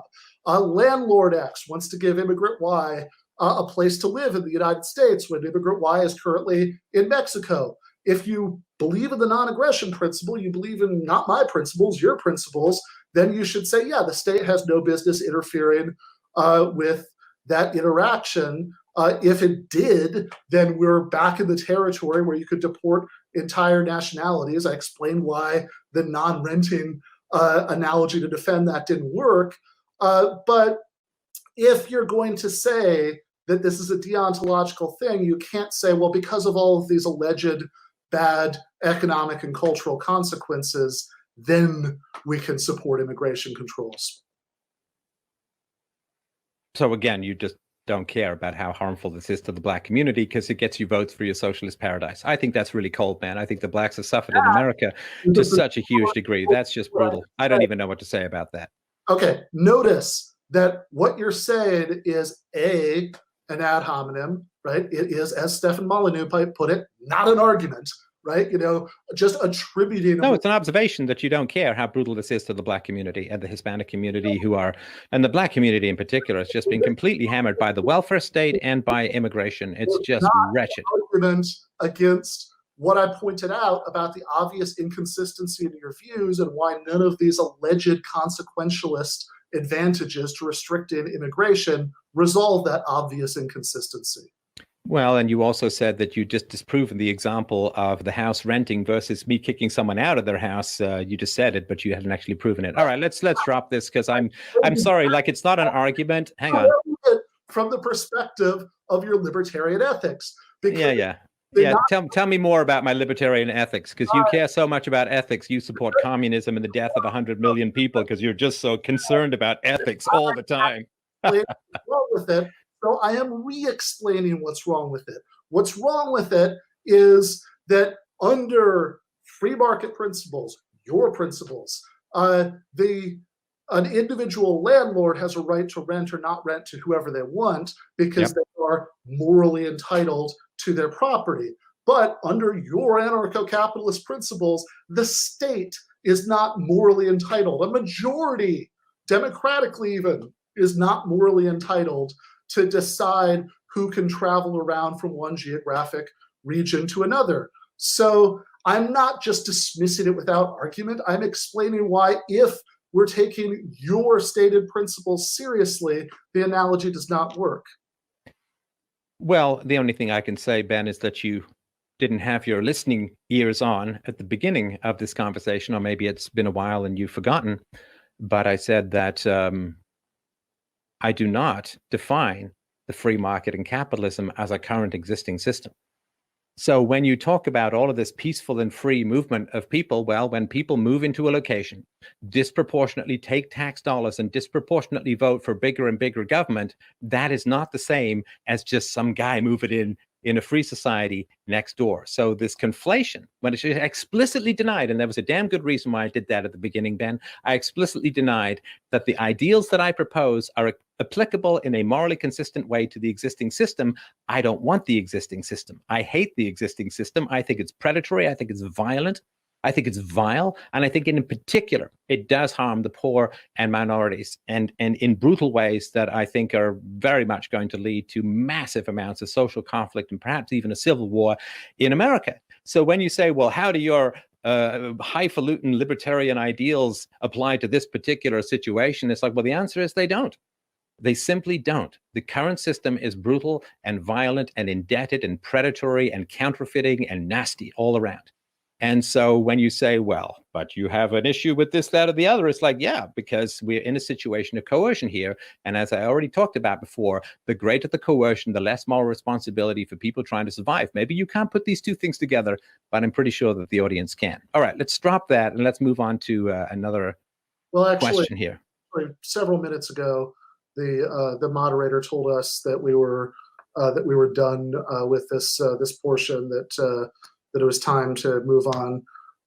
Can we just see, just in case anybody has a yearning burning that's not related to immigration, if there is one, if not, we can, let's see here, the UK has introduced a point system of immigration to bring in the best people who improve our economy and not live off our benefit system. Well, Colin, I mean, listen, I understand that. I think that's very interesting and so on. But here's the problem, is that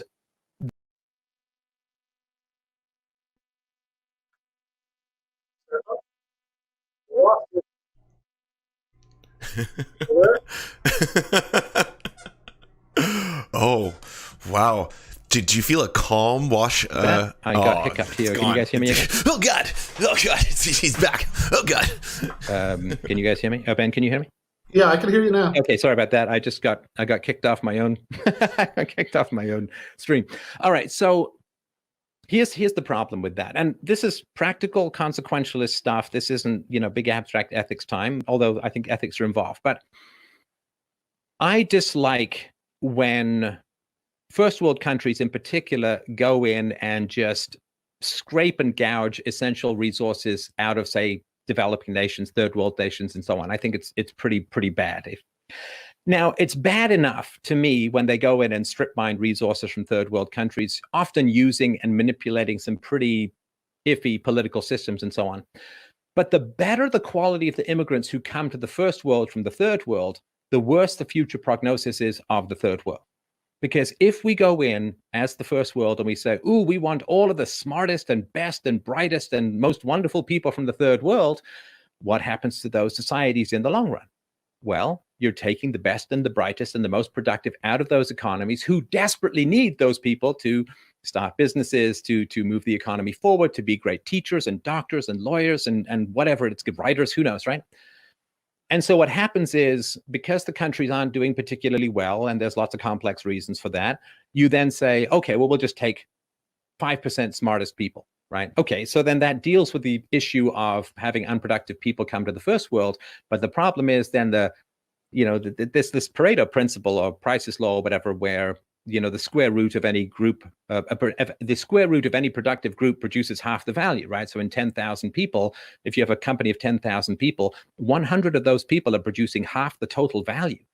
And of that, 10 of those 100 people is producing 25% of the total value.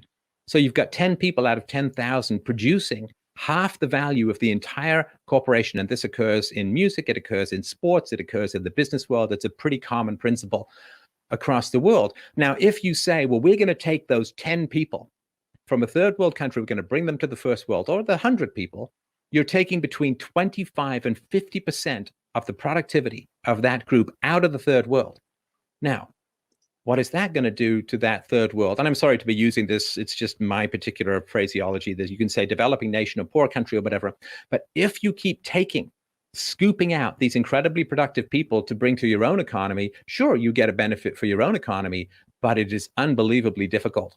And what it's going to do is cause an eventual collapse of that other economy, the third world economy. And then you end up with situations like, why is there a big giant migrant crisis? Well, partly because Hillary Clinton and Barack Obama destroyed Libya, partly because foreign aid has pumped up birth rates, but also because countries in the third world have become progressively less functional. Because the first world greed is scooping up all of these people, and rather than building up their own economies in their own countries, those countries are being left in the dust. People are finding those countries less and less functional, to the point where everybody kind of has to flee. And I think it is a real pillaging of human capital, because everybody sort of notices when physical capital gets taken away, like how they used to go to at the end of the Second World War, they'd literally disassemble entire German factories and ship them to England, or Russia did it, of course, in Poland and so on. And so when you strip physical capital, the means of production, it's pretty obvious. You got to put them on a truck and load them someplace, and it's pretty bad for the local economy.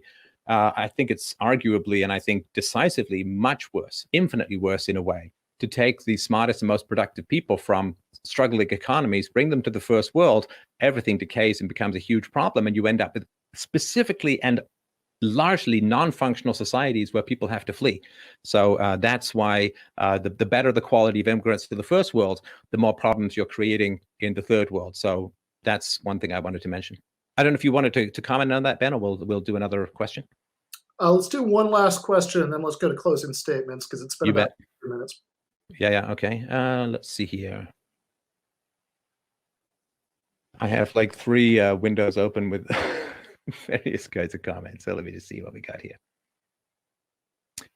Being homeless isn't practical because we don't have the ability to use public lands. Should land be left for people to live off the land rather than forced to participate in the market?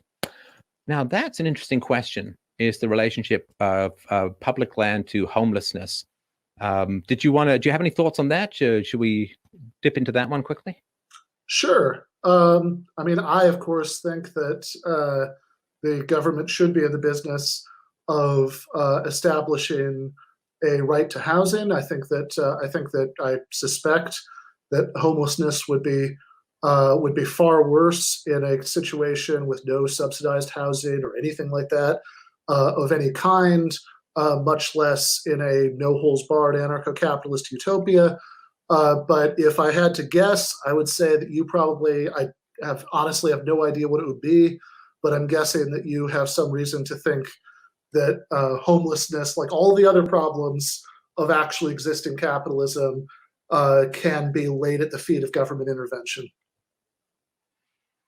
Well, I mean, when you have a government that controls just about every aspect of education and social life, it's hard to avoid that. But I do think that homelessness has a lot to do with child abuse. And I can't alter foreign policy. I can't remake the centralized coercive banks into the image of something more free market. But what I can do, and as I have consistently done, and I'm sure Ben would fully agree with me on this, of what I can do is I can get people to enact the non-aggression principle in their own life. Now, where do most people experience violence?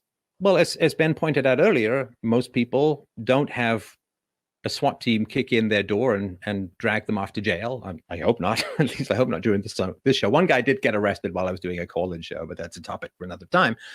So where is it that we experience the most violence in our lives? Well, the vast majority, depends on ethnicity, depends on race, but the vast majority of parents still spank their children.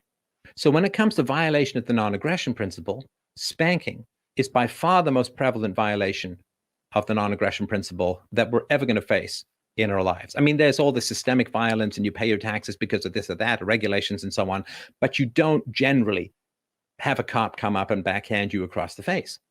So when it comes to practical philosophy, my focus for 15 straight years and for 20 years before that, when I was not a public figure, my focus has been to show people how powerful moral philosophy is, not in the abstract, which is great. And you have to have the abstracts. You have to have the theory before you know the knowledge. You have to have the blueprints before you have the bridge. So I'm not trying to knock abstract philosophy. That's what I found in the non-aggression principle.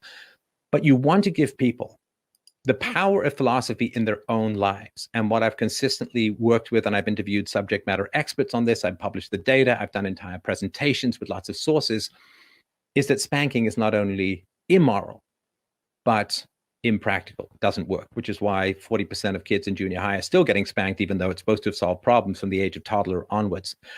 So where you can have the biggest impact in reducing coercion around the world is to not bully, not intimidate, and certainly not hit your own precious children. That's where philosophy can have the biggest impact in your life. Now, this is Gabor Mate is an amazing Canadian physician and I think quite an expert on psychology. I've had him on my show a couple of times, and he's worked a lot with homeless people in what's called Vancouver's downtown east side. It's kind of like the quote ghetto of Vancouver.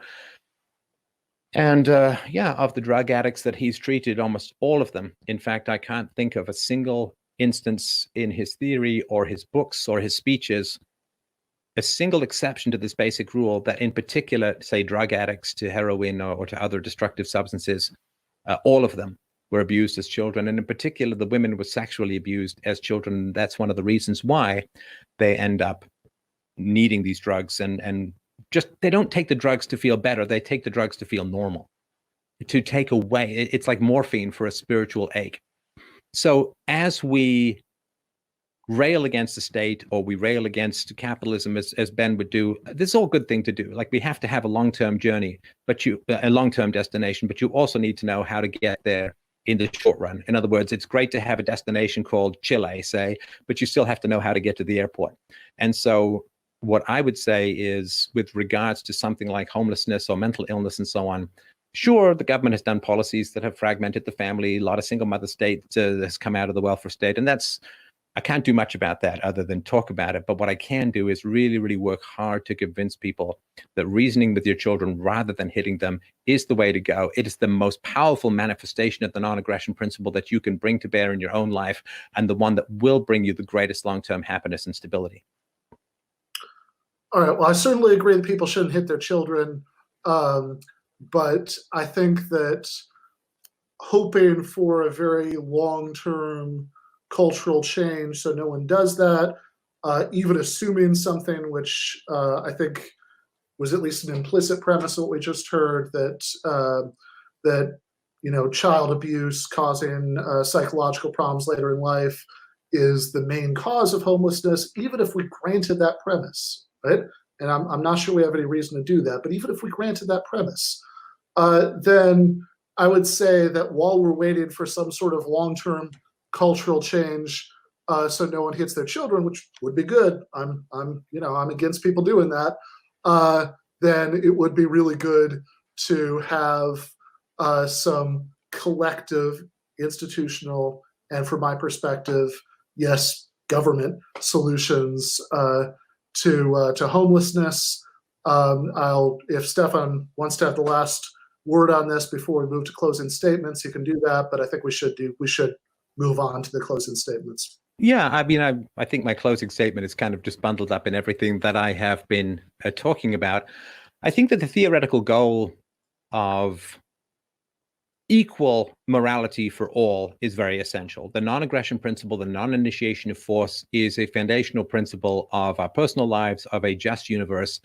A state with the not just the right, but the requirement to initiate the use of force against usually a disarmed population is a monstrous power to lay at the feet of anybody, and will corrupt just about anybody who touches it. And I'm not sure I would even exclude Trump from that, because pretty bad things are happening with regards to that these days as well. The only people who should be granted political office, says the old argument, are those who desperately don't want it, but of course they don't show up these days. And the concern that Ben and the socialists and the Marxists have in general, I'm not speaking for him, but the concern that I recognize is that your power does corrupt. We have things to fear from corporations. We have things to fear from abusive bosses. We have things to fear from exploitive bosses. And at least those remain in the realm of two things. One is voluntary, and the other is there's competition. And the best way to help workers is to increase the demand for their services. The more businesses that can be started, the fewer barriers there are to starting businesses, the more that workers can start their own businesses, or if they don't want to or don't have the ability to, the more businesses will be competing for his or her labor, for each individual worker. And the best way to ensure the best outcome, if you want good health and safety, have lots of manufacturing plants where the worker can pick and choose those who have the best safety record and not feel that they're going to be out of a job if they complain or question. If you want people to be independent of losing their health care, then of course you have to decouple health care and health insurance from people's jobs. That is something that was put in during the Second World War as the result of government regulations that said you couldn't give people wages. So corporations started taking over payments for healthcare insurance, and then it became coupled to the job, which has lowered, as Ben has rightly pointed out, lowered people's negotiating power and so on.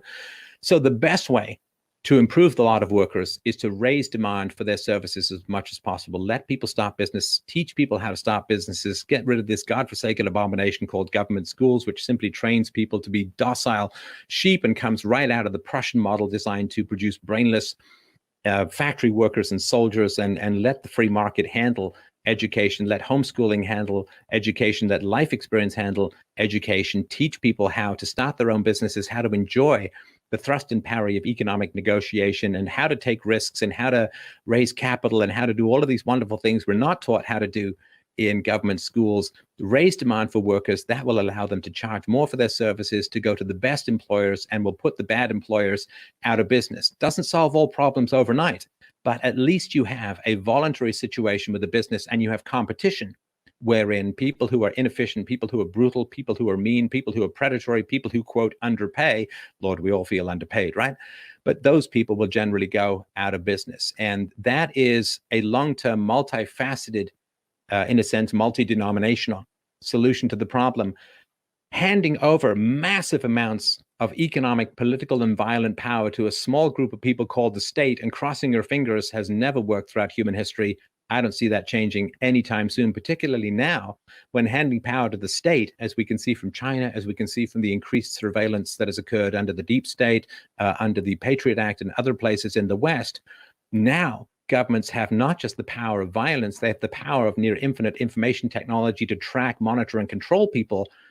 I do not want and will never trust a small oligarchical, power-hungry group of people, given the infinite power and violent capacities of the state, to do anything other than end civilization as we know it. And it's too great a risk for me to take.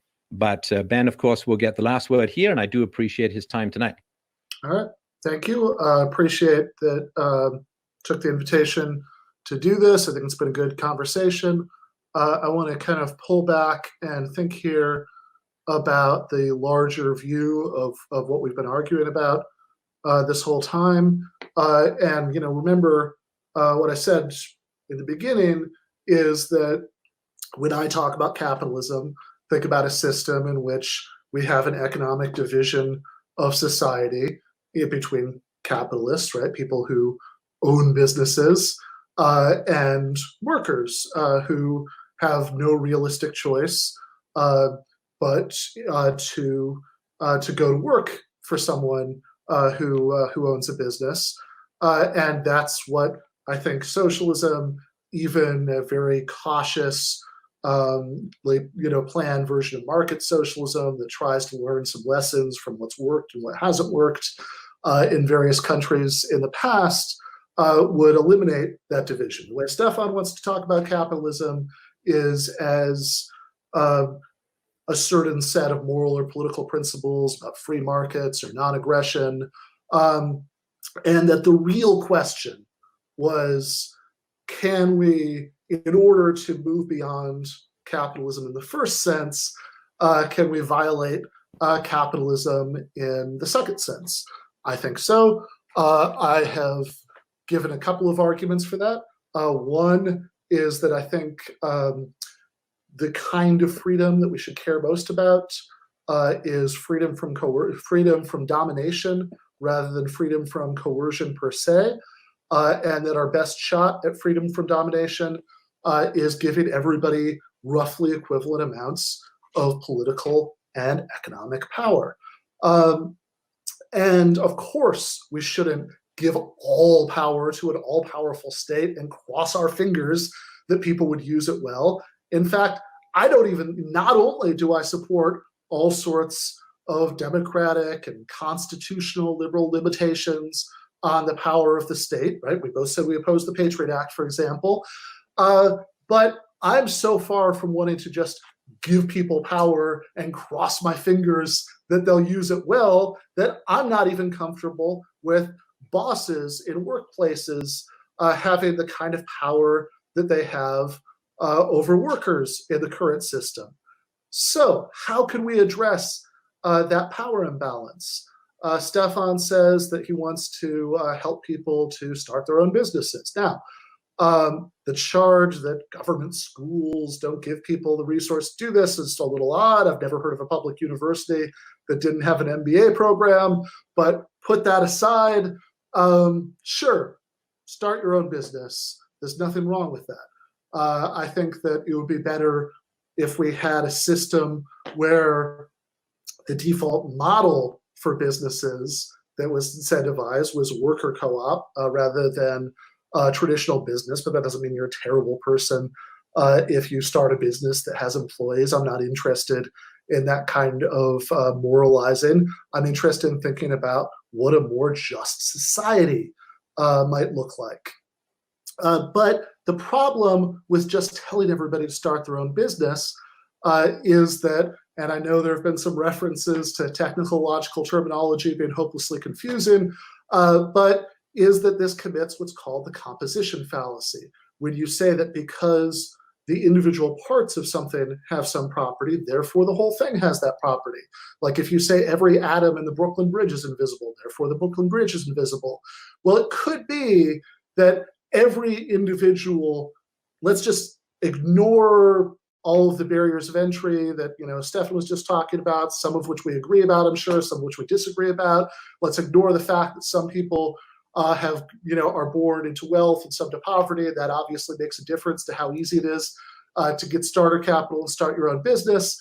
Even if we accepted that any individual might, by striving hard enough, start their own businesses, this can't be a solution to structural poverty because it doesn't follow from any individual might have a shot at being one of the people who could do this to it being structurally possible to have an economy where everybody owns their own business. And if you acknowledge that second point, then even if you agree that, people rise in the meritocracy because they're better, have better work ethic or better IQ or whatever, anything that we hear from the defenders of the current system, even if you accepted that, it would still be monstrously unjust. In fact, if it really was because of innate abilities, it would be even more monstrously unjust to have a society where you're going to have this power imbalance because most people are not going to be business owners. Because if that were the case, there would be nobody left to grow the food that feeds us all. All right, last point about and I know that he said he's bored by it, but I really feel like this is worth going back to about the discussion about immigration, because we heard a few things to try to paper over the obvious contradiction between Stefan's free market libertarianism and the idea that it's legitimate for the state to get in the way of free market interactions between landlords or employers who want to employ people or give them housing who are currently in other countries, and those people accepting those offers. One was this business about how people are going to vote for left-wing politicians or accept welfare services.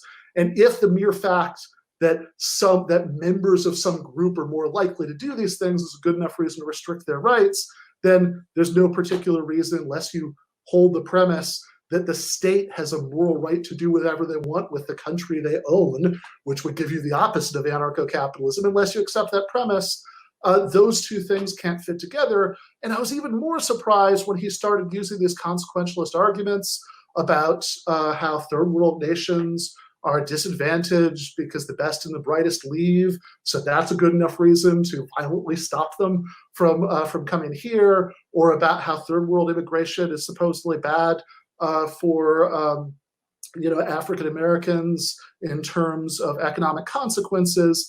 Because if Stefan really thought that it was okay to violate property rights, anytime violating property rights had good consequences for Black people in America or for people in the developing world, then he and I would disagree on far less than we actually do. Well, thanks. Appreciate the conversation. And thanks, everyone, for watching tonight. And I look forward to the comments. Take care. All right.